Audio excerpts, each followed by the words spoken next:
In this lively episode, Ryan and I discuss Finfluencers, the 50 most popular personal finance books, and what they leave out. And we had fun doing so. Hope you enjoy. Thank you.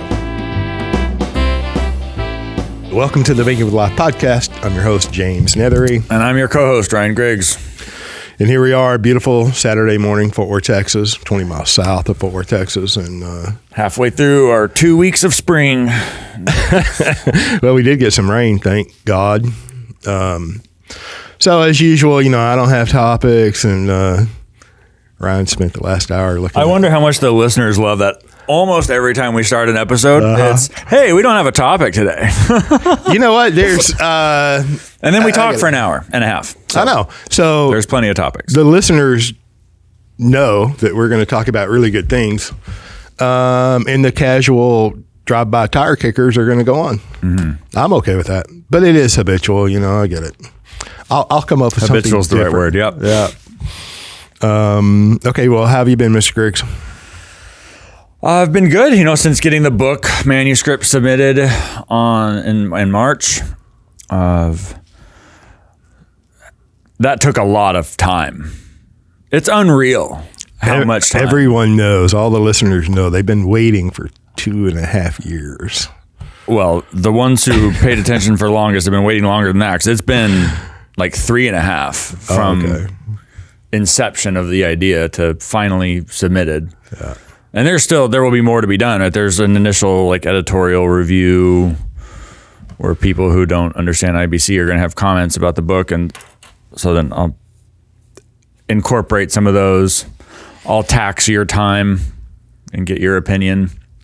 In fact, someone has a draft of the book. Let me tell you what, I'm like... You look at my inbox here and see if feedback. Bring a tear to my eye just reading the introduction or the acknowledgments. I mean, it's like, I'm excited for you.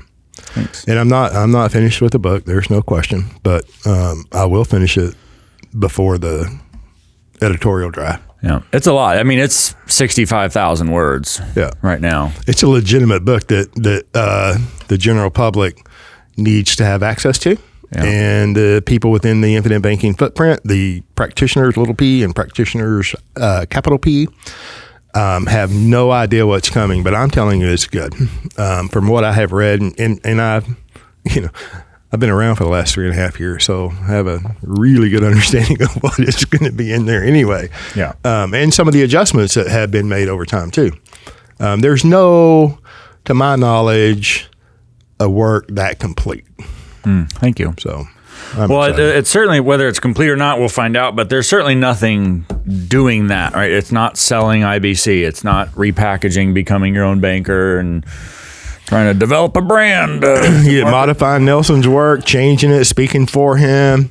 Yeah. Yeah. I think I'm going to give there's a publication services company that's involved in helping with the distribution, and, they've allegedly part of their value proposition is assistance with marketing. Oh, yeah. And I'm like, oh, don't really want that. But I think I might cause their editors to stroke out a bit. I mean, they're going to see, in the introduction, it says, go read Nelson's book first. This is not where you come to get sold on IBC. This is to fill the space between catching the infinite banking concept and then implementing it. How to think about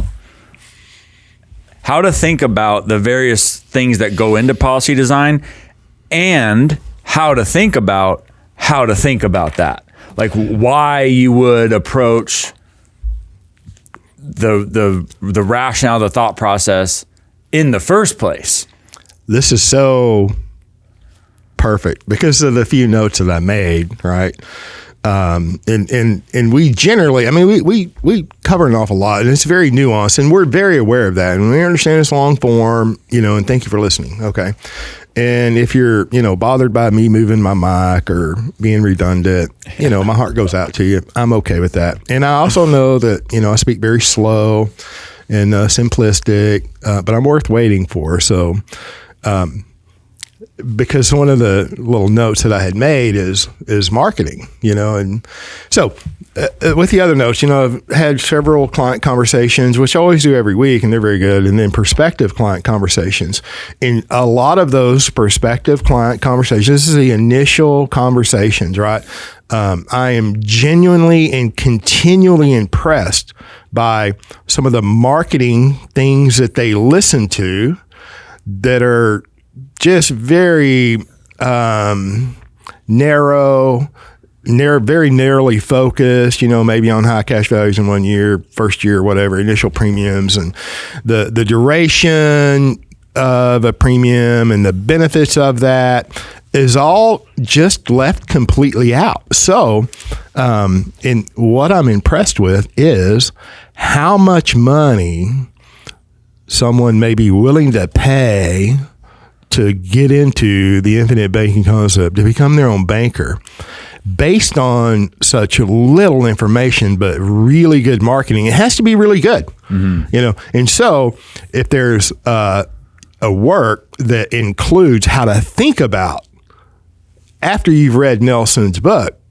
I'm telling you, it's lacking in the industry. It's lacking in the people. We don't have that.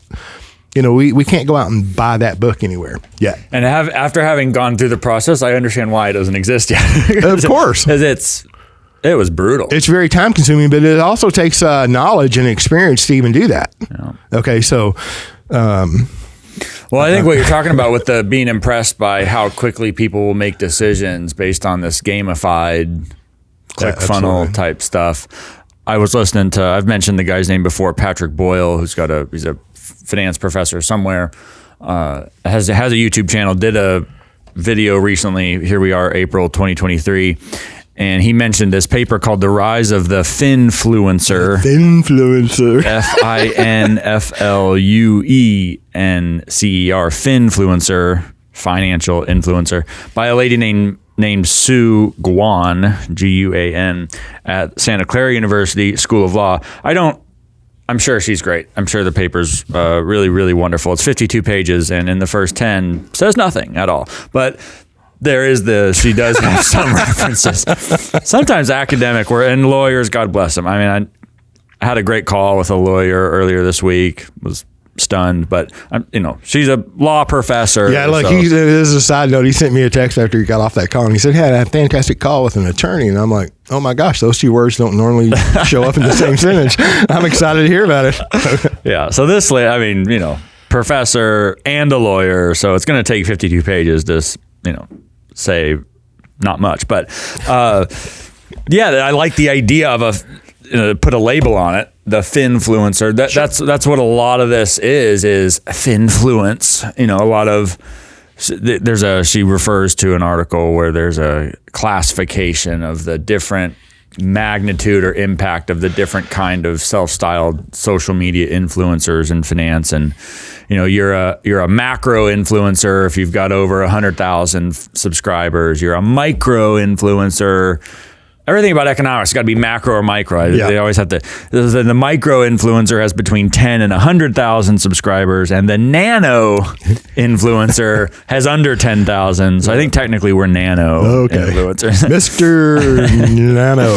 Well, I could be wrong, but it seems like, well, and you said the number earlier. I don't know, 98. How many subscribers are there? 9,860-ish. It seems like there's kind of a barrier to 10,000, which is okay. I know the algorithm loves us because our audience, our listeners are organic and real. They're very real. They're organic and they are loyal.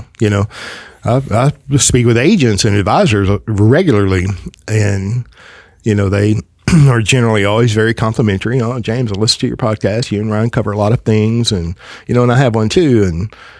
And I'm like, okay, well, thanks for the kind words. I've never heard yours. I barely listened to mine. So I know that there are a lot of agents and advisors listening, and we appreciate you as well. I know that I come across sometimes as being harsh on agents and advisors, but it's all in love. Yeah. Well, to me, in reading this, that what came across was there's this whole gamified sort of presence online that a lot of people who happen to be talking about finance on social media fall into. Sure. because they think they have to, right? That's how YouTube and Google, through the SEO and the algorithms, restrict access, and it's all everything around a higher quantity of sales, a higher volume of sales is necessarily good. And so we've got to do whatever's required to increase the volume of sales. So goes the thought process. But and prior to that, though, is you got to have the click throughs. You got to have the returns. Well, that's why they're relevant, right? Exactly. Yeah. So I like this. Pat she says Finfluencers can leverage some of the same behavioral biases to maximize follower engagement. For example, by using colorful graphics and attention-grabbing content. Over 20 years ago, Jonathan Lebed found that using exclamation marks and incorporating all capital letters made his messages seem more exciting and enabled him to generate more interest. Robinhood has become dominant among retail traders because of its fun user interface, with features ranging from colorful graphics to confetti that bursts onto the screen to celebrate a trade. Robinhood also leverages stock lotteries and other gamification methods to maximize user engagement. They probably don't leverage their investors' money or their accounts, through hypothecation and overnight, or they don't leverage stuff like that, right? Yeah, well, Robinhood's been sued. I mean, for because major stakeholders, shareholders, key parties behind the scenes, young men that commit suicide because they lost so much money. Well, they get the millisecond or however much more lead time ahead of the incoming orders placed through these platforms. Oh, this is something new on Wall Street that goes on, front running? Oh, okay, boomer, yeah. But this is exactly what it is. It's all this gamification and flashiness, and it's constant content curation and message curation. It's how do we, rather than just showing up and saying what we have to say and explaining it in a way that best communicates the message, it's how do we craft the medium to fit what will best perform with the algorithms. It does work. That's what irritates me. Yeah, it does work. Works. I mean, there's one sense in which it produces a certain kind of business. It works for them. Yeah. I mean, it's like, this is, kind of going back to a point, prospective clients, I'm amazed at the decisions they make based on so little information. They reach out to us, we have a conversation, and they don't understand what they don't understand. And if they knew what they didn't know, just, and how do you know what you don't know? I get it. But when you learn a little bit more deeply about the infinite banking concept and how dividend paying whole life works, their decision would have been completely different. But because an exclamation point 20 years ago, wow.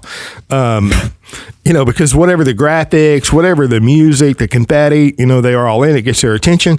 And then too, I've had lots of conversations where the consumer who has engaged with, Finfluencers, but I think Finfluencer may be an upgrade to some of the people that I'm referencing. I don't know. But once they've engaged, they see the red signs. They just see the red flags. They're like, that doesn't sound right. That doesn't sound right. But they want the idea. They want to become their own banker. They want to control the banking function in their life. They just want some freedom, right?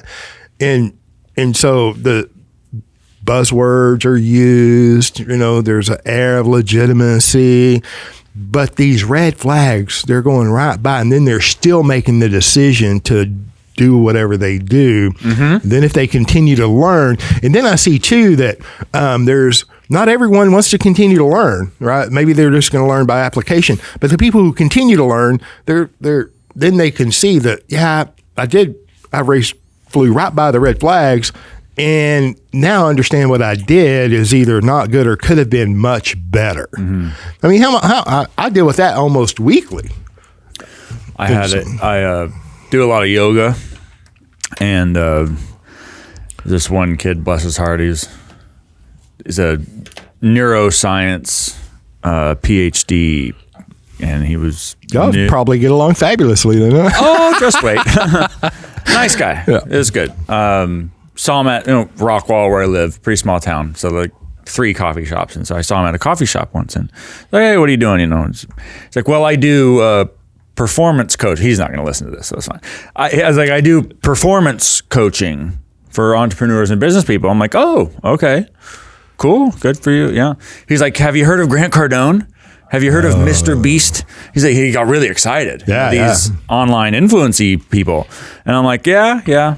It's like, I probably have a different view than they do about what kind of business do you do? And you get all the markers and hire me, then I'll just take a percentage of all the increase that I'll bring you. And to his credit, I think he kind of knew that I'm not someone you approach and like try to pitch, like especially in person, like 6'5". I'm like, are you saying you're? I don't think I come across as someone who's like asking for a sales pitch. Like, everybody listening just identified with that. Who gets up looking for a sales pitch? Yeah. But some people look more like victims.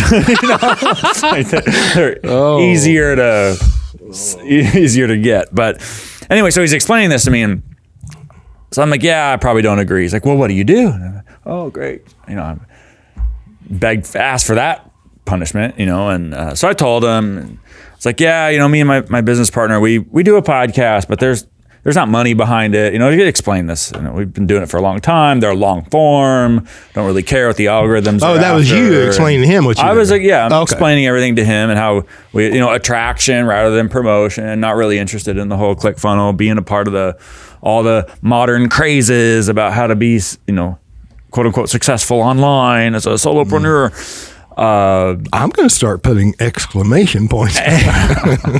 Well, I can't really, I can't really hide how I feel when people ask my opinion. I'm going to tell you. And he very quickly was like, "Well, I think you're leaving a lot of value on the table. There's a lot of people that you're not helping that you could be helping." And I'm like, okay, that's one way to look at it. The other way to look at it is there are people who do care, who do want to know, who want to go deep, who deserve attention first. Yeah. He's like, oh, yeah. And I'm like, oh, yeah. Completely foreign. Yeah.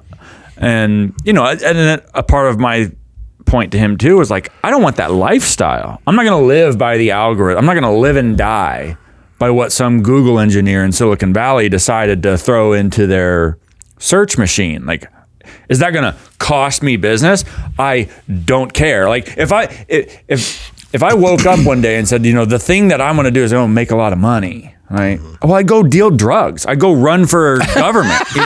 Oh my gosh. I go work for the Fed. Like I'd be doing other things. There's ways to make more money to look better on paper than to do this. But there's other parts to this. It's not all about that. And he's like, oh yeah. I'm like, yeah, well. It seems to me, which I understand that perspective from the young man, and I don't know him, hadn't met him, and wish him the very best. He is caught up in that marketing. Deep. Right? So eyeballs deep. Yeah. And so, he's greatly focused on that. And I have found working with people over the years that you can help them long term, more substantially, if you spend the appropriate amount of time, if they spend the appropriate amount of time. And I'm not putting everything on the consumer, but the responsibility, there's a, carpe diem and caveat emptor, right? You're responsible for what you do, and this. You're responsible for everything that you think you own, everything that you're, responsible to manage. I mean, you're responsible. So you cannot negate your decision-making process, to online marketers, influencers, or whoever has the next pitch, which I really hate that word pitch in sales, because I consider myself a professional salesman, among other things. And I believe the word pitch belongs on the baseball field. Mm-hmm. But that's just me personally. And I know all you salespeople that have heard the proper pitch and had all this training on how to properly pitch your product will disagree with me, and I'm okay with that. So I think that there is that's where I think the enduring value is with, knowledge and experience. And I'm not going to buy it. I'm not going to buy anything out of impulse. I mean, I'm human. I get it. I do that. I'm just saying that major purchases do not come from impulse. Mm. Right. If I'm going to buy a life insurance premium, and I promise you, buy life insurance. I'm just not going to willy-nilly throw money at it like people do today in the working world, or say the working world, we're all working. There's no disparagement there. We all go to work and they have retirement plans and, you have to opt out of them now. Well, everybody else is opted into their qualified retirement plan. So everybody's doing it. So it takes no amount of research to, talk yourself out of it or look at the alternatives. And so I'm just saying that's not really an impulse buy. It's just so easy. It's more difficult to do something different, right?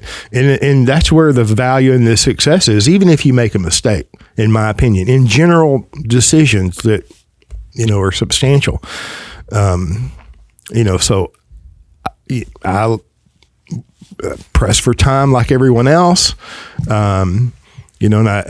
we've talked about the opposition or the comments on the long form, this podcast being long form, and I'm pretty resolute that, you can stop at any time, you can digest it in increments, and there are some sections that are worthy to be listened to more than one time. And I'm talking about more than 2 times, right? And I have lots of clients, and I'm sure you do too, that I hear continually, James, I'm going through all of the episodes for the 3rd time. And my first question is, why would you do that? Because I don't even listen. But I get it. You don't listen because you're hyper self-critical, though. That's different.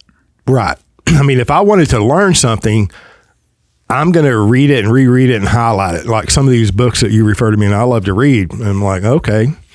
It's an education just reading some of these words and getting to the definition. One thing is a side note that I was just had a conversation with my daughter, Riley. She's an academic, young, but she's an academic. And I was just sharing with her that it's really interesting when you get into a genre, economics, medicine, whatever it is, that the prolific writers, it's a pretty small circle, generally. And you can see if you read enough and you pay attention, it took a bit for it to dawn upon me, but they use words competitively within their circle. I'm going to one up you on the big words I use. And it's like a game. You can't deny it because you're an academic and I know you've seen it. And I think it's quite interesting. So, but if I want to learn something, I'm okay with long form. I'm okay with reading or listening more than one time. And I'm even okay with making a mistake. If I've done everything that I've known to do or understand to do, or I have my method of making decisions and I apply it and I make the decision and make a mistake. Okay. It's the cost of education.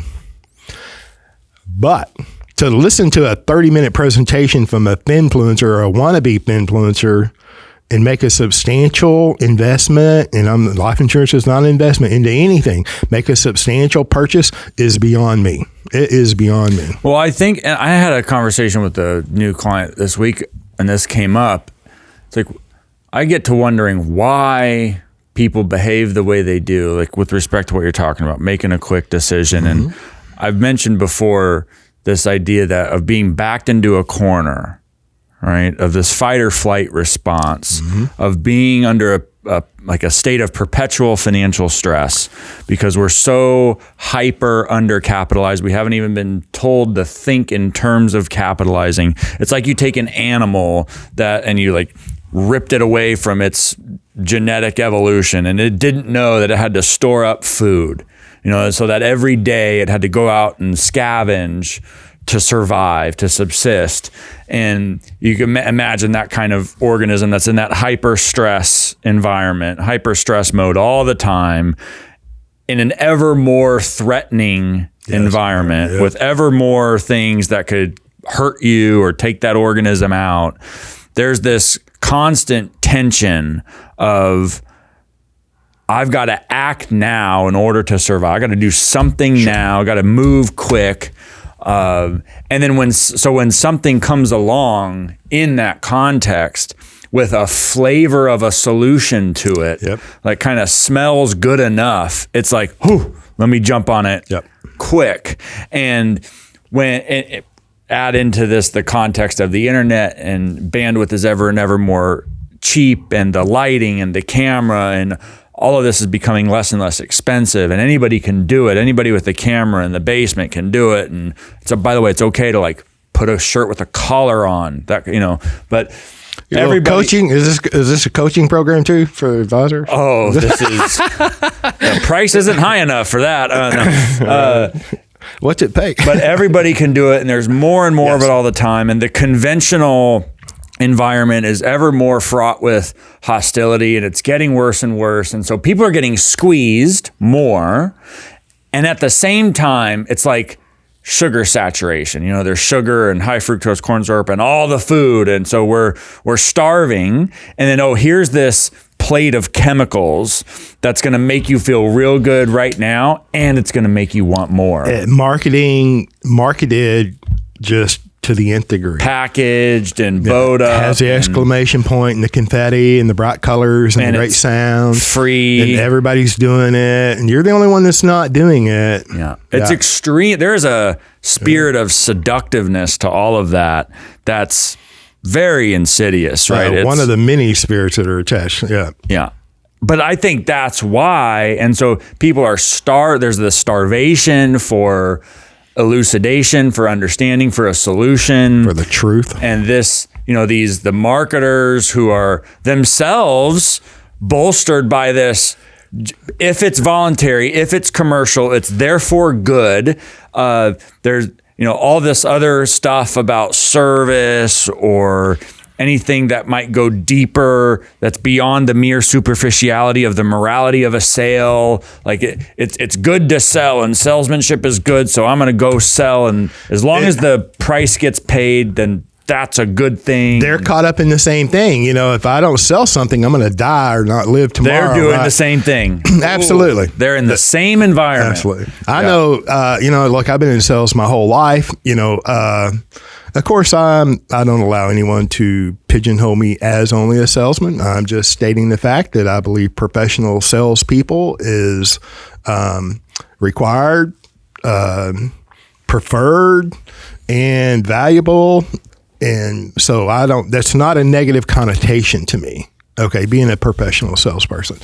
So I have my whole career, especially early on, you know, you know, you're trying to provide a good service to people. You love people. That's what, I think everyone that goes into the financial services industry, I'm going to extract Wall Street and out of this comment. But the everyday advisor, you know, that's in your town, across town, I believe it's like medicine. They want to help people, right? And then things go wrong or whatever. But early in my career, you know, you can't avoid the sales training, right? And you don't even have the knowledge of the whole construct of what's really going on. But this idea that, you know, you're out of business every day unless you sell something, you know, it feeds into that stress of survival. And then maybe, you know, you don't know your product or the industry or whatever it is. There's a learning curve to everything. I don't care if you're selling windows, cars, or whatever, right? Early on, I mean, there's a reason why sales organizations give a salary, right? Or a draw plus a commission, right? And so there's a bit of that scarcity, survival stress. It's such a good point that the online ClickFunnels marketeers are in the same hyper stressed pervasive threat everywhere environment as are the consumers. That's such a good point. But it's true. I mean, if you think it makes total complete sense. Yeah. So and I'm just going to get my insurance license and I'm going to generate some cash flow. Oh my gosh. You know, I think we had the conversation earlier this week. You know, I mean, I think I got hacked on Facebook a couple of weeks ago. You know, I didn't change my password. I'm not going to call my wife. I know what my Facebook password is. You know, I'm such a non-tech guy and I'm okay with that. Because it creates stress for me. Anyway, I got a lot of these, and I keep, you know, I have a personal Facebook page, and then I have a James Neathery and Associates Facebook page. I separate the two, right? And I think it was on the James Neathery. I'm getting all of these friend requests or followers, right? And you look at them, and they're from all over the world. You know, they don't speak English. and there's no connection that you can see because the accounts are only 2 or 3 days old to the financial world or any other thing that I have interest in. Okay.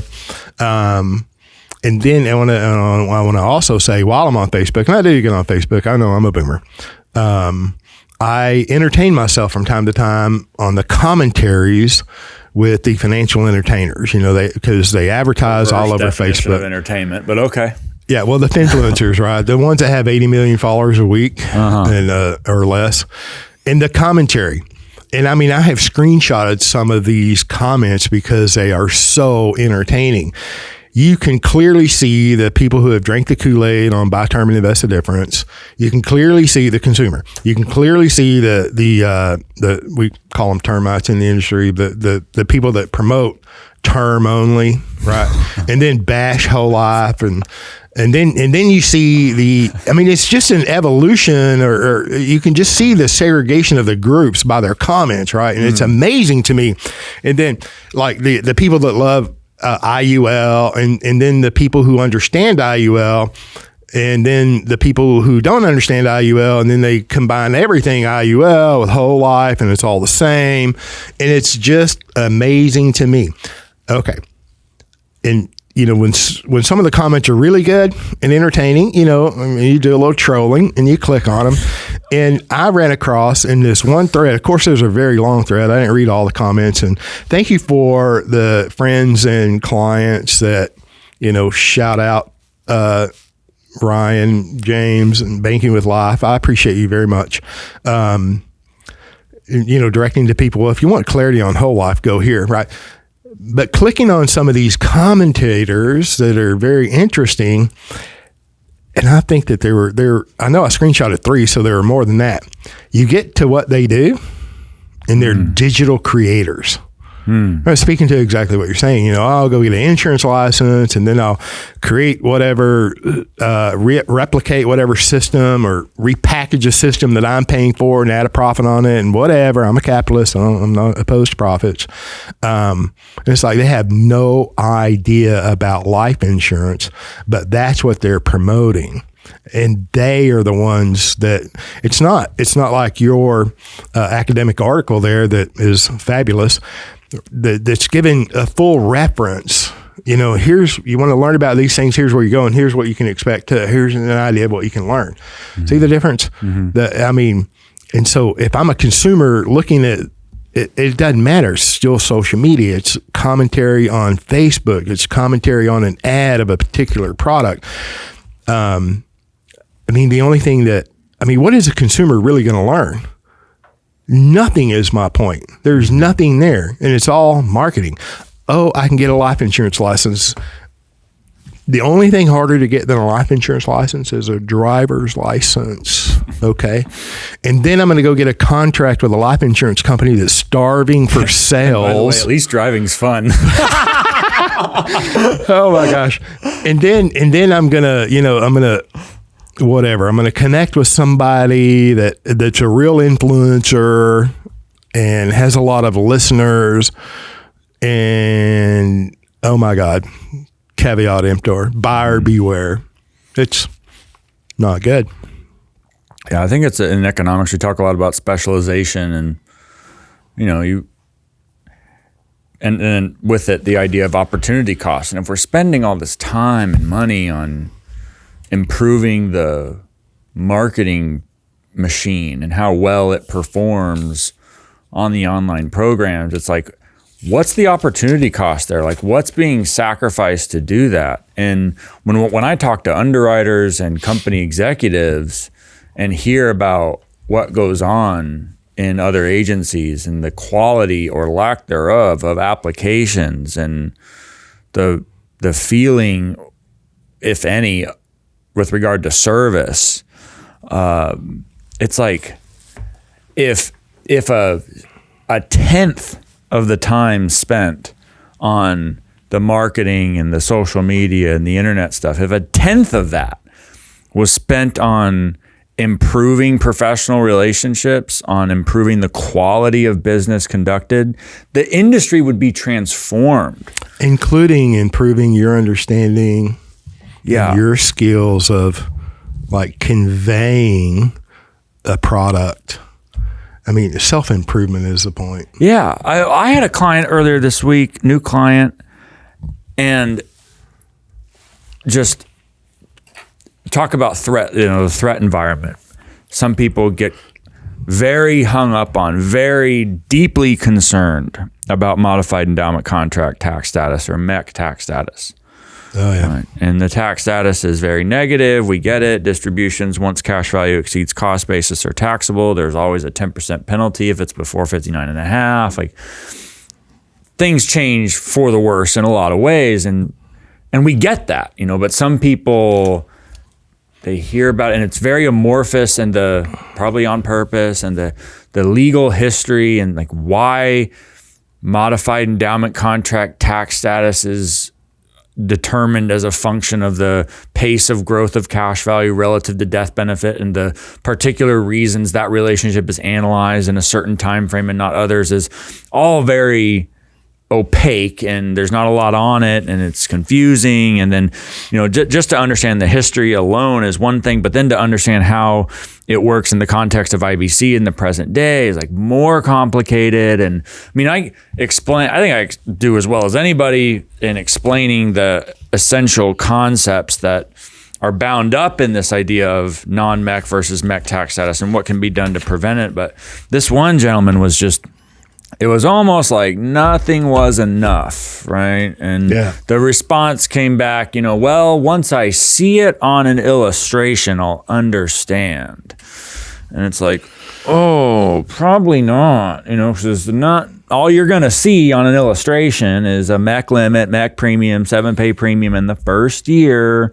Its number's going to change. The first 7, right? The initial 7-pay premium for that first year with respect to the first 7. And as soon as that change, as soon as we shift the time frame to the year 2 through 8 rather than 1 through 7, it's going to recalibrate. And so my point to him was like, look, I'm not trying to be an asshole. I'm not trying to just flick at you and poke at you, but looking at the page is not going to do anything for you. Yeah. They might see an ampersand or asterisk, somewhere in the future year, and when a policy would become a MEC potentially, but then the agent or the advisor will probably just, reduce the premium or reduce pay up or manipulate the illustration to avoid the ampersand. Yeah. Or asterisk. And so that really, and I'm in complete agreement with you. So the Internal Revenue Code has a formula to determine a modified endowment contract, right? And then as you said earlier before the cameras were turned on, the Society of Actuaries have a 600-page book that there's 2 pages that speak on a modified endowment contract. Yeah. So, the illustration is not going to answer the question. If you go to that book and find those 2 pages and go to the Internal Revenue Code and look at their formula, and you can find all 3 of those components, you're still not going to be clear on a MEC. My opinion. I could be wrong. No, you're right. Because I've tried. And I have, with one individual product designer at one company in particular, we have a great ongoing relationship where we discuss hyper-technical stuff like this. But to say that you've got to be an actuary in order to understand when a particular policy would become a MEC, like even that in a sense is not true, right? The formulas are designed and embedded in the software with respect to actuarial data analysis of tens of thousands of lives. And then, and then the formula is applied to an individual particular policy, and based on that illustration as illustrated, right? And then that's going to change in the future. Dividends are uncertain. The amount of PUA from dividends is going to be different than what's on the page, and whether or not you pay the PUA illustrated, that's going to change, and all sorts of factors come there. And at the end of the day, there's no way to guarantee against a MEC. There are things you can do to prevent against it, and then there are things that you can do in the event it happens inadvertently to reverse course and preserve non-MEC status. Outcome won't be as optimal, but at least you can save the tax treatment. I mean, so there's things you can do is the point. And there's things we do practice in order to improve MEC resilience. You and I.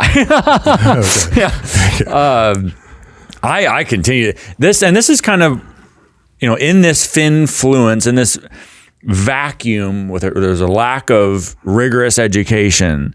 You're getting this kind of business with very small base premiums, the annually renewing term riders, short dated term riders, policies that it's just a matter of time before they become modified endowment contracts. And it's going to give because the major marketers, because the major Finfluencers, to the degree there are any in the IBC or IBC adjacent world, because they're predominant, because there's a high volume. You and I know some of these people who you see the numbers and it's like, what? I'm aware of them.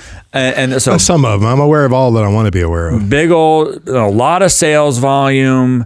You look at their presence in the market, it's like, this is all just, thin, threadbare, minimum necessary buzzwords to get the sale done.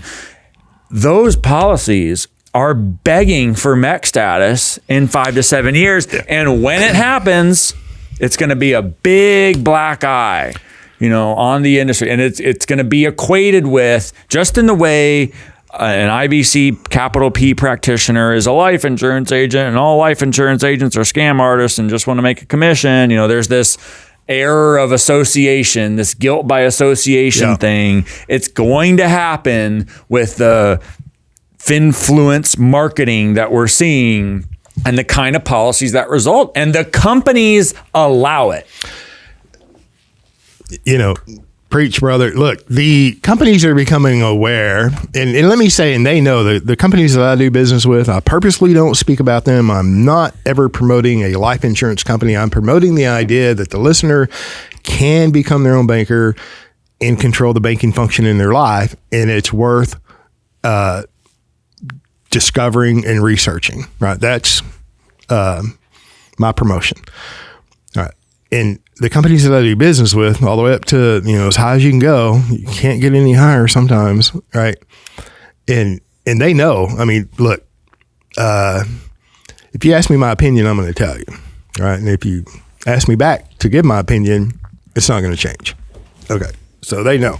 Bad business is bad business and will always be bad business. No business is better than bad business, period. And when an insurance company, a marketer, an influencer, anyone under this desperation flight or die, right, mentality or that stress level, it's like, well, we'll do business and we can make it better and fix it later. No.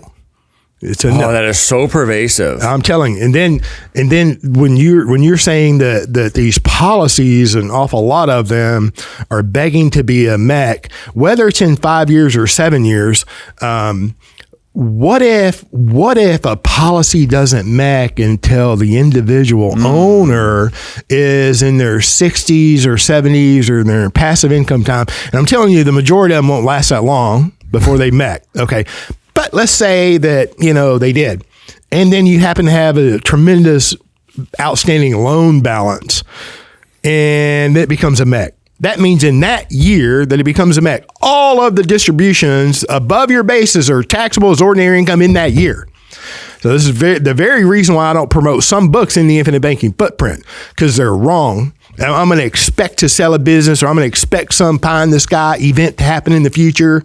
It's like, no, the future is still unknown. Okay. If they don't become a MEC, which they will, unless it's a MEC is prevented, there are things that you can do. You can RPU, you can there's a lot of things that you can do. And my clients, and I'm sure yours as well, are aware of those things that you can do. Okay. Whether they become a MEC or not, these policies structured this way, the natural or the death benefit at natural mortality is less than skinny. It's like you should have bought term and invested in 30-year bonds or corporate or tax-free bonds. So the MEC potential is through the roof.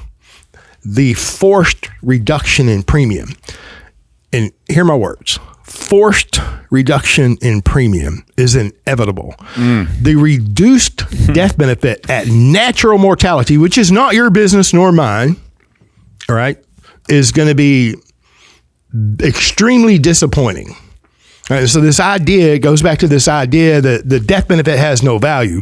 You are sadly mistaken if that is your position, and I would encourage you to think differently. All right. The death benefit, you can't buy life insurance without a death benefit. It doesn't come any other way. So this idea is very fundamental and very primitive and very basic that, well, James, I'm not interested in the death benefit. I don't love my wife or my children enough to leave them anything. They don't say that. Okay. They say things like, I don't care about the death benefit. I want zero death benefit. I want all cash value today. Spend my money. Yeah. Yeah. I mean, I've literally invited, escorted, encouraged, or ended conversations within my office when the wife is sitting right there, the man is sitting right there, and he says, "Oh, I'm not going to leave her. If I die, I'm not going to leave her future husband or boyfriend rich." I'm like, we're done. Yeah. Oh, and then you're going to force your wife to remarry. Oof. Or you're going to force her to marry and have another man raise your children? I don't know. I'm just asking questions. All right. So don't tell me that the death benefit has no value. Mm. Right. So whether the policy is met, the death benefit is going to go down, period. The probability of a MEC just skyrockets. At natural mortality, you want pennies? Well, if that's the case, hell, give everything away you have now. Mm-hmm. Why wait till the death? Mm-hmm. Anyway, so bad business is no business. I mean, it's just not worth it. No business is better than bad business. These life insurance companies are figuring this out. Yeah. Right. It's like whole life has such a, of course, as you'll say, they're going to cash the checks in the meantime. The life insurance company, absolutely. Yeah. Right. Yeah. Yeah. Mm-hmm. Yeah. Mm-hmm. And they'll fix the problems later in the product. Mm-hmm. They'll fix the problem later when their business practices produce those negative outcomes. Exactly. Then they'll deal with it. I don't know how many times I've told them, I'm like, you keep giving these guys a contract, so maybe you should stop there. How about that? Mm. Yeah. And then the idea that, so these Finfluencers, everybody's becoming aware. Nobody wants to get up and be sold of anything, of course not. The way that life insurance is marketed, and the life insurance industry has a history. They are not a pure driven snow, right? There are reasons, and not only because of sales practices, that MECs even, we've talked about MECs, you've written articles, I mean, just the genesis of a MEC, and government and the lack of the insurance industry to defend themselves. It still goes on today. They're afraid, it's like that memo that, you've written about, and I'm still working on my commentary. I get it. They're almost ashamed of themselves, or they don't understand life insurance, and they're a dadgum life insurance company, but they're trying to be financial services industry leaders that want to be all things to all people.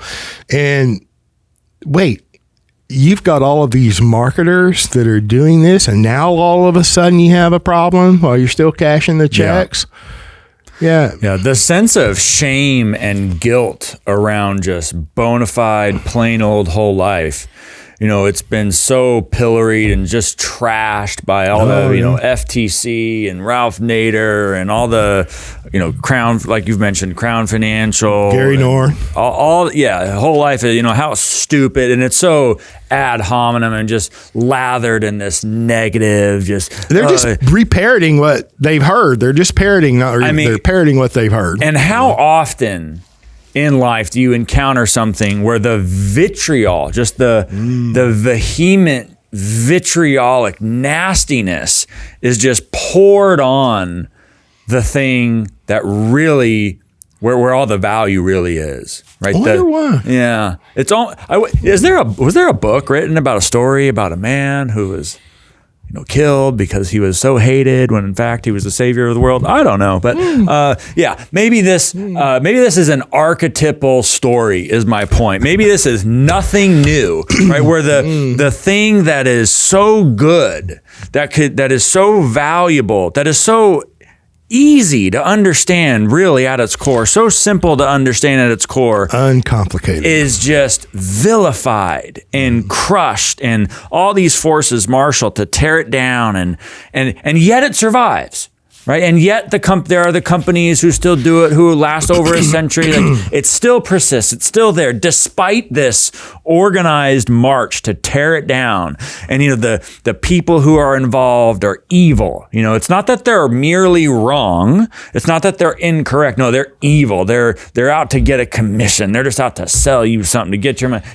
And then of course the opposite, the glorified investment manager and the academics, University of Chicago, who get the Nobel Prizes for, packaging, the intellectual cover. The encouragement to continue that kind of work? Well, to substitute, they provide the nice ivory tower packaged and approved intellectual cover to substitute as substantive theory so that those investment people can go sell the products, right? They're holier than that. In fact, we got to have the government programs to give you a break so that we can even facilitate and make that all the easier. It's so insidious.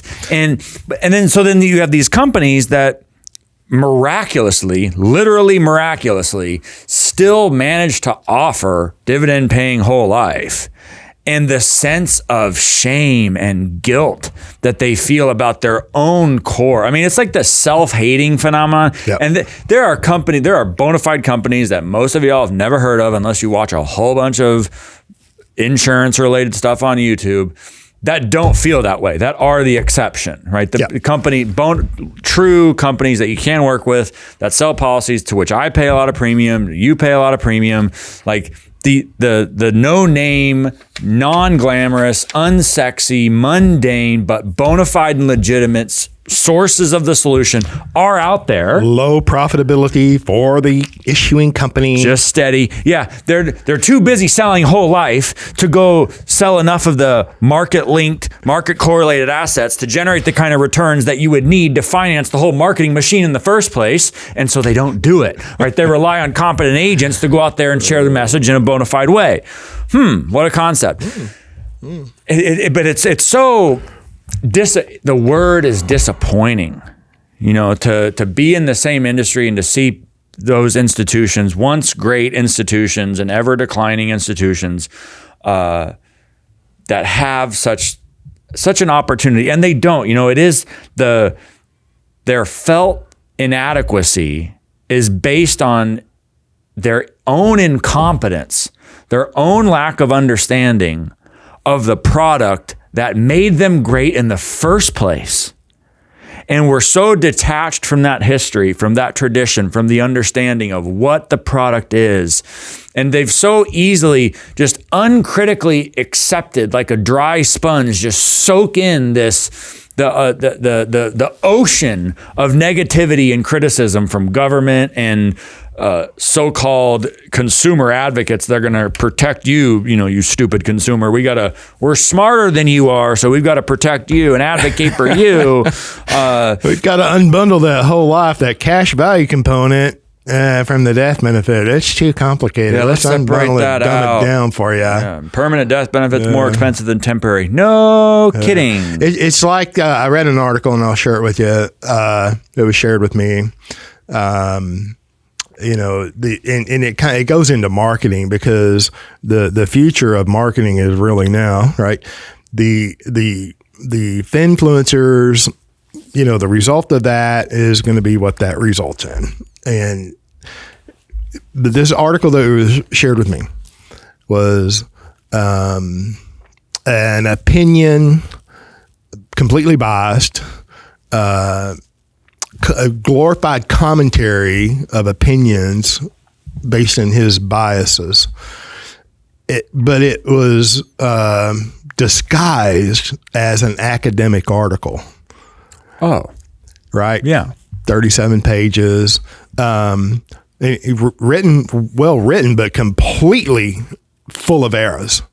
Right? And the more I see and read these articles and commentaries that come against infinite banking, Nelson Nash, they always have an undisclosed, preconceived conclusion that they want to bring you to and agree with. Yeah. Okay, just disclose it up front. Look, just say it. Yeah. Yeah, just say it.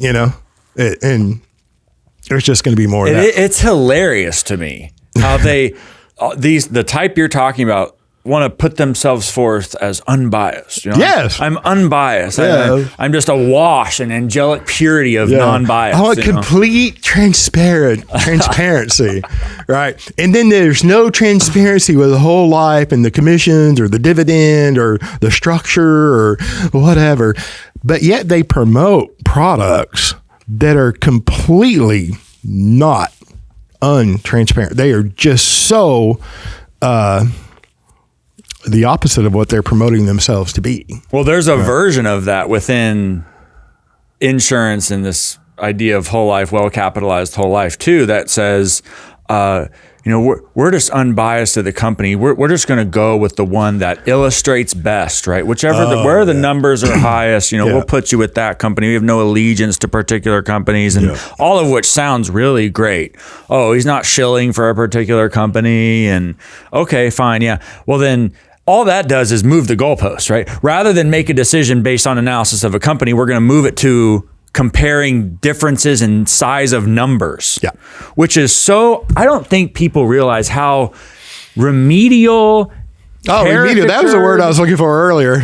I mean, it's so, I'm almost fascinated by it. Like, you're boiling down a decision of who to create this capacity to execute and control the banking function based on observing which number is bigger. Yeah. Like that's what it takes. All I got to do is put my stuff into the machine, into the black algorithmic box machine, and they're going to show me some numbers, and then all I have to do is pick which one's bigger. Yeah. It's a Barney and Friends cartoon caricature of financial analysis. It's terrible. I mean, when I go through with new clients, like the criteria we use to evaluate companies, look, as of right now, it's not a secret. I have a preferred company. I ain't going to tell you which one it is because this could change in the future, and this video is going to live for a long time. But your clients know who they are just as well as my clients know who we work with. And there are reasons for it. Why? And I'm direct about it. Yeah. And, it's none of this. And that, by the way, that takes time.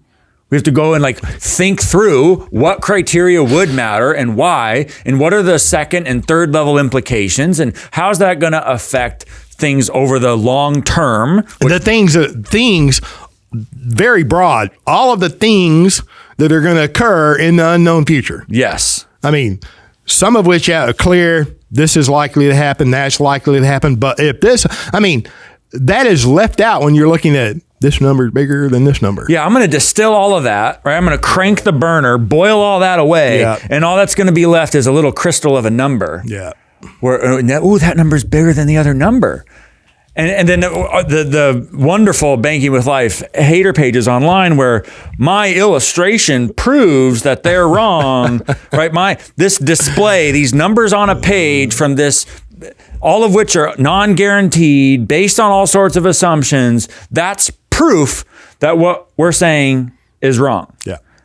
It's like, maybe we're just so used to this vacuum of financial competence where we got to resort. It's like, no question. We got to come back down. At least I can tell that 5 is bigger than 3. Yeah. It's like the whole financial industry wants you to abdicate your responsibility to them. They want you to become dependent upon them. It's crystal clear if you look at the whole process. Just back up a minute and it's like, oh my gosh, wait, you want me to be, I've got a great financial guy, we've never lost money. Well, you can't really say that, right? It's like, no, we like him, we trust him, and it's good. You can't do business with people you don't like, or you shouldn't do business with people you don't like or trust. But the encouragement, the unspoken implication of, and the whole construct for you to become dependent upon them, abdicate your responsibility, which is what we've all done with the banking function. We've all abdicated our responsibilities to perform the banking function because we were unaware that you got a solution at the you and me level. Oh my God, it's life insurance, the worst of all financial products, right? No transparency. And it gets paid by commission, by greedy salespeople who take advantage of ma and pa. Have you seen what the market's done? Don't you need a tax advantage for that? Have you heard of the business cycle? Oh my gosh. I would have mentioned this before as we get, here's a little carrot for the people who have followed us here for the last hour, but I mentioned Patrick Boyle earlier. We talked about this other article where, the Finfluence thing. Well, he mentions another article by a guy named James Choi, CHOI, in the Journal of Economic Perspectives. The article is titled Popular Personal Financial Advice versus the Professors. God bless all of them. He goes about, the basic of it, he goes about and examines the 50 most popular personal finance books as listed on this website called Goodreads, which is like a central clearinghouse for book reviews, in like May of 2019, I think it was. So it's, back a few years, but still, these are very popular, millions and millions of copies sold. And he goes through and groups some key advice across the 50 different books. Great and article. Then Great. Yeah, wonderful. Again, James Choi. Well, you heard me say it. Go back and it's available. Journal of Economic Perspective, which by the way is free. You can actually get this. It's an academic journal, but it's meant to be accessible to the public. It's available on the American Economic Association website, or AEA.org. Anyway, he goes through these 50 books and groups and sort of categorizes the types of advice that these personal finance people, these very well-regarded personal finance authors give. And then each of the various authors has a different twist on each of the various categories, right? Okay, so he's got a table in here where he lists out the different buckets. 1, 2, 3, 4, 5, 6, 7, 8. 8 buckets, eight general categories where the authors all have something to say, and they all vary kind of in what they say. What I want to point out is I'm going to read this list, these 8 buckets, and I want you to think about what's missing. Okay. Oh my gosh. What category? What buckets could be missing? All right. So topic number 1 is saving. Right? How much should you save? What's the form of saving? 2, portfolio equity share. 3, dividends from stocks. Dividends from stocks. Yeah. 4, equity styles. So what sort of publicly traded company should you buy? International diversification. So are they domestic or are they foreign stocks? Active mutual fund management. Or passive, yeah. What kind of index should you buy? To the what? Stock market. Okay. Non-mortgage debt pay down. So what's the attitude towards non-mortgage type debt? Credit cards, personal loans. And then mortgage choices. What kind of mortgage are you going to get? 15-year. Yeah. 30. Those are your 8. HELOC. What's missing from that list? 2 extremely important, fundamental for success, in my opinion. What would they be for you? For me, the lack of the banking is never mentioned. There, thank you. And then the business cycle. That was literally, we're on the same page. That's exactly what I was, yeah. Well, no accounting for how to weather the business cycle. You could do a keyword search for fractional reserve banking or business cycle, boom and bust cycle. You won't find anything. And then the presumption here is what you get to do with, first of all, you can save, so you can not spend money. Whoa, what a revelation. 2, what do you do with the save? Well, of course you invest it. Of course. It's a mere matter of, should you buy stocks that pay dividends, or should you buy domestic or foreign stocks, or should you buy an index of the stocks? Like that those are just the assumptions, all nested within the give up control of your capital. Whatever you do save, whatever you manage, however little bit you manage to defy the spirit of American profligacy, right? Whatever little shred that's left over. The spirit of American profligacy. Yeah. How do you go invest that, right? You're going to send it, you're going to send it to Wall Street, or you're going to send it to the Saudis, right? Abroad. Okay. Great set of choices there. And then, of the cart of rotten apples, which do you want? The fixed mortgage or the adjustable one? Yeah. And guess what? By the way, the professors tell you to choose an adjustable rate mortgage. All right, so get yourself into the one with the varying, because that's never caused any problems in the past. Oh, yeah, it's probably not going to happen now. The people who bought variable rate mortgages, and some of them, I'm just saying, because I know personally, not myself, I buy fixed long term. Okay. Just think of it, if somebody would have took out substantial mortgages and variable rates a couple of years ago. And there's a term. 7-year, 5-year, 10-year term, right? That is gonna be enjoyed in the next year or two.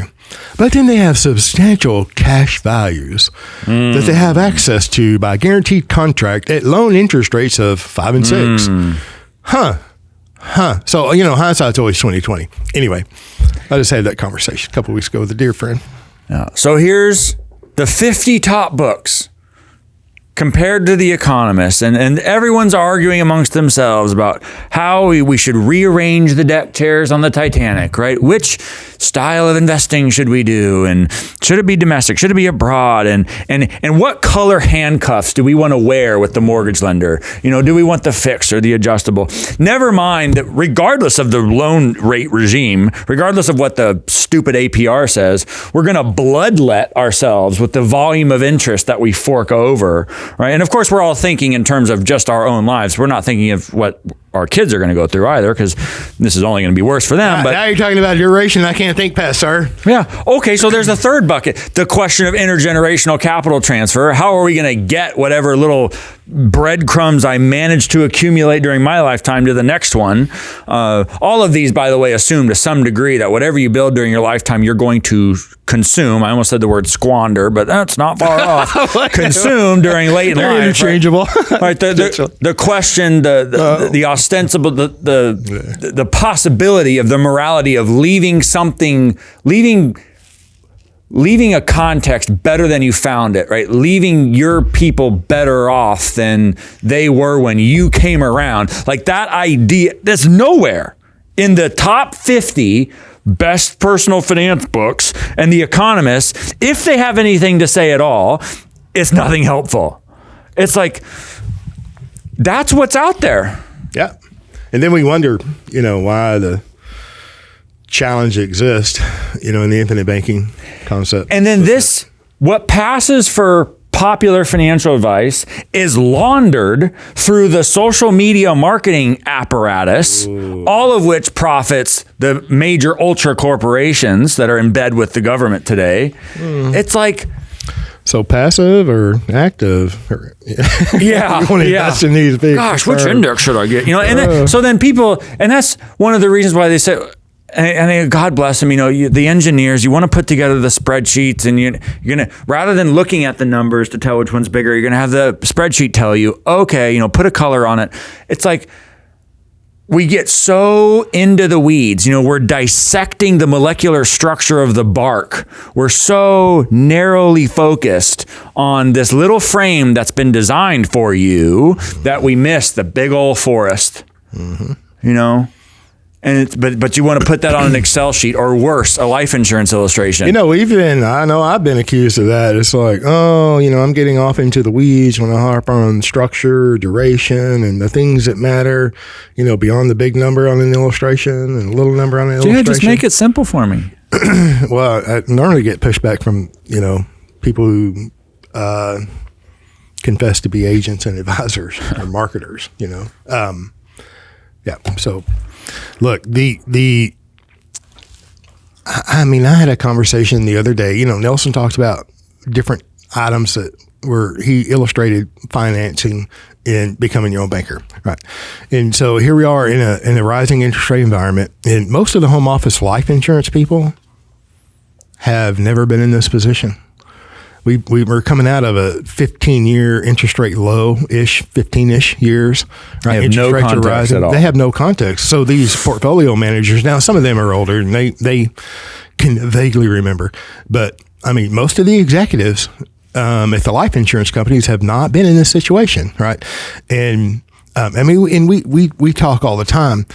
And I think in the episode 167, I kind of went through unintentionally that day, but mutual funds and bank runs. And the things that I discussed in there, a lot of the home office, they don't. Huh? Just what? Yeah, they've never, because they're doing what they do and what they're paid to do and what they're trained to do. I'm just saying we're in a interest rate environment that's rising, and a lot of us don't have experience in that. But earlier this week, I believe it was this week or last week, I had a conversation with a client on an automobile financing example, and they're in a position that they can finance their children's automobiles, right? Well, and children want what they want, and the parents, we want to give them what they want, and all the criteria that we put in place to make that happen, or not. And anyway, we went through, the car buying process, which is an absolute, total, utter nightmare. Beating. It's terrible. But then you get to the financing, right? You have X number of the cost of the car, the duration of the loan, and the interest rate. And some of these loan interest rates now are 8, 9, 10, 11, and 12, and 14%. And that's just the APR. That's just the nominal rate. Yeah, that's the nominal rate. And I'm not even getting to the, past that. Yeah. It's like, no. And you just, a very simple, basic, remedial, fundamental illustration, example, conversation of rate versus volume. That was the one that we went through, which was a legitimate offer, and they purchased the car. They just didn't finance it this way. I think it was 11.4%, something like that. And you got to drag these time payments out forever to get it where it's affordable. It turned out to be 67% interest by volume. Wow. And Nelson talks about 34.5%. Right. Yeah. Even in the last several years, I frequently found it to be 50% by volume. Yeah, the numbers, you figure the numbers got to go up because the prices of everything has gone up, right? And especially the things we borrow to buy. Yes. Right. The houses, the cars, everything that's a big ticket item, these durable consumer goods, let's say, but including businesses, right? Anything of substantial value, anything that we call durable in economics that you've got to borrow money to pay for. Well, the nominal price, the dollar market price of the thing is shooting through the roof. And just like you said, you got to drag that loan duration out for as long as possible. It won't be long before we have 50-year mortgages, I'm sure of it, because they have them in Australia. Yeah, because you've got to drag that duration out, because the debt is the amount of debt required to get the payment done is so high. People have no savings to begin with, so down payment, LOL. Right? We got to get that monthly service cost down low enough for you to still survive for the next few months at least. And so you can squander more money. Yeah, okay. And so I think there absolutely is a case to be made that over time, as that continues to happen, the volume, it's almost baked into the system. And of course it is. Almost. The volume of interest as a percentage of what's of the principal borrowed is of course going to increase.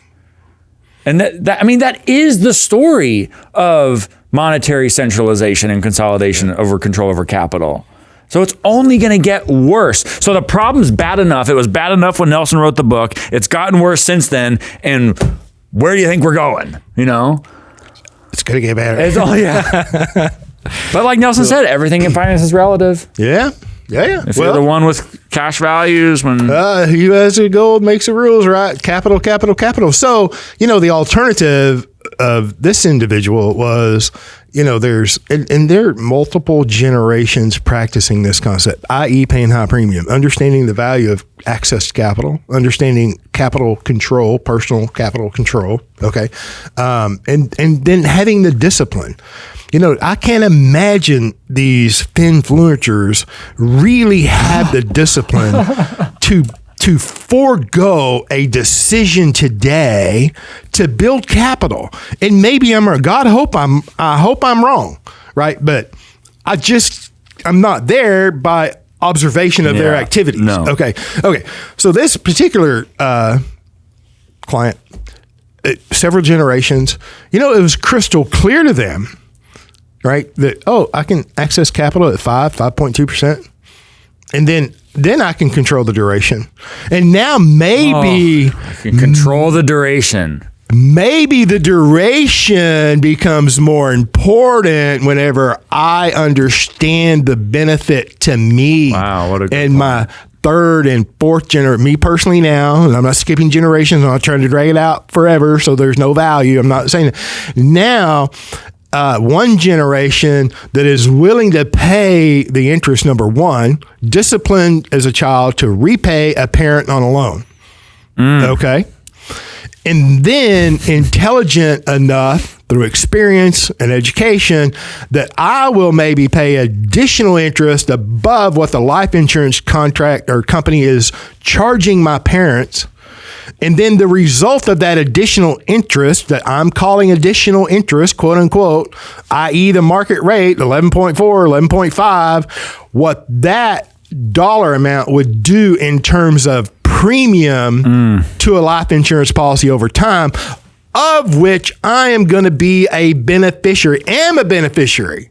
Now, wait a minute. If I can pay a premium into the PUA, paid up additions, additional death benefit is paid up. And if I put $1 into the paid up additions rider, and it doesn't even have to be, don't misunderstand me that I am not implying that PUA is a greater value than base premium at all. But the PUA is where the flexibility. Now, I can always go out and buy another policy. So, I mean, I just want to be crystal clear. I'm not valuing PUA above base premium. But if I'm making a loan repayment, there's principal and interest, right, in that payment that goes directly to the life insurance company, right? Now, I'm already a beneficiary on the life insurance policy. So it's automatically going to go Einbeinstrasse one way up in the death benefit. If it's structured properly, there's going to be a greater amount of death benefit in the future than there is today. And I'm the beneficiary. Now, if I'm intelligent enough, and I'm not, no disparagement, if I understand what's going on and I pay the additional interest, quote unquote, to the PUA, a PUA in a system of policies, it's going to buy a multiple of paid up death benefit. And I'm the beneficiary. And it comes to me tax-free, the death benefit. I mean, so do I want to read all 50 books? No, but I'm interested in a lot of them. That's a great article. I can't wait to read the whole article, right? And it's like, and I can't wait until maybe there's 51 or 52 or 53 books in an article like that addresses the business cycle, that addresses the business or the banking function, and then addresses potentially the ability at the you and me level to control the banking function. It's like, okay, haters, bring it on. You know, okay. God, intergenerational implementation of IBC incentivizes I'm just now so controlling the banking function within the family. Yeah. So now just think now, okay, when I go back to duration, you know, maybe I'll drag it out for 11 years because I'm going to pay the interest over the 11 years to the life insurance company. Oh, it's a mutual company. I'm directly supporting the profitability of that company. Therefore, I am indirectly supporting my profitability or my share of their financial experience in a given year through the dividend that's not guaranteed. It's crystal clear here. It's not guaranteed. Okay, it's interest paid to the company that I'm a part owner in. Maybe your companies, you don't want them to be profitable. I don't know. And then now, do I have to really get above third grade math? I really don't, and I'm not going to, right? And I don't understand why the academics, which in some of these articles were really the professors' views on economics and personal finance as opposed and contrasted by the popular folks. I just struggle not to say entertainers. Okay, but some of them are really good. The Richest Man of Babylon was on there. So they're not all entertainers. Okay. So do I have to get lost in indexing, passive, active, managed, tactical? Do I have to get lost in Harry Markowitz' Efficient Frontier? I mean, do I have to have a PhD in economics, right, to be successful? You know, do I have to even know the fifth level of understanding of life insurance, or even life insurance beyond a basic understanding? You know, no. Do I have to have a license? Do I have to be an engineer? Do I have to do any of that? No. And so I have many clients. It's like, well, you know, the people that I'm associated with, you know, I can't talk about banking with them. They're college educated. They have degrees and they poo-poo everything I say. But I'm sitting here making hand over fist, controlling the banking function. And, you know, I'm disappointed. disappointed because I can't share it with them. They wouldn't hear it anyway, right? and look, in this particular case, I mean, and talking about automobiles, I don't know how old you are, and I hope you live a very long time, but just think quickly, briefly, how many cars have you owned? Okay, perfect. How many cars have your spouse owned? And I get it. The first car you might have purchased might have been $2,500, $1,500, $800. I don't know. Maybe it was a gift. I don't know. We'll go shop for cars now. Okay, so how many cars have you purchased over your lifetime up to this date? And when are you going to quit driving, by the way? Oh, when you're forced to. Okay, so how many more cars are you going to buy? Maybe you get cars to last 5 years. I make mine last 10 and 15 and 20. I don't care, right? But my point is, how many automobiles is your wife going to drive or your spouse? How many automobiles are your children? I talked to a young man the other day, he's younger than I, 6 children, and he's married. That's 8 automobiles, sir. And if you buy, you buy a car every 10 years? So you and your wife buys a car every 10 years. You're buying a car every 5 years. You've been driving for 40 years. You're going to drive for another 20. Just look at the cost of driving an automobile and controlling that. So, and my point here is this young man in this particular case, how many more cars do you think he's going to buy? And tell me, are the prices going to go up on the cars? They're going to go down. Oh, insurance is going to go down too, right? On the automobile insurance, right? Yeah, it's going to go down too. I mean, it's so, we can complicate anything. And I say it many times, I can complicate anything for me between here and the door. And by God, I can sell myself anything between here and the door too. All right. Just simply build capital. You don't have enough capital. You don't have enough capital. You don't have enough capital. I don't have enough capital. You don't have it. It's okay to focus on building capital. Okay, just understand that I know you know, and if you'll think it through, that's not a short-term need or goal or worthy endeavor. I have clients in their 90s. You know what? They need capital because they still love their people. They still want to do things. They are still doing things. The need for capital is not going to go away. I don't care what the currency is. It's like, is it okay just to build capital? Oh, what? And then when you look up and say, oh my gosh, I've spent some time building capital. I understand what I'm doing. The longer I do it, the more I understand. And it's like, wow, I've got a lot of capital. It's doing pretty good. And now I can vet opportunities that present themselves. And if I want to or choose to, then I can deploy that capital. And I don't have to call a banker. I don't have to roll up my sleeve, show them the number, check my credit score. I don't care. It's life-changing. Anyway, that was exciting for me. I need to hear it. All right. So that was good. Good finfluencing, sir. Good nano finfluencing. I'm a nano. Whatever. I'm glad that we still have the opportunity to record things and put it out into the big wide world at no cost. It's like, you can vet every word that I say. You can check it out. You can check his reading or his writings out, and and you can like throw stones and sticks. It's okay. I'm a big boy. If I'm wrong, I'll show me where I'm wrong, and if I'm wrong, I'll acquiesce. I can be corrected. I don't know everything, but it's like you're going to disparage me and my character. Grace for me and law for you. Don't judge me by your own character, hater. It's all in love. Yeah. And the young guy's hungry. I'm Look hungry, how skinny man. he is. Of course he's hungry. All right, y'all. Thanks for listening. Bye.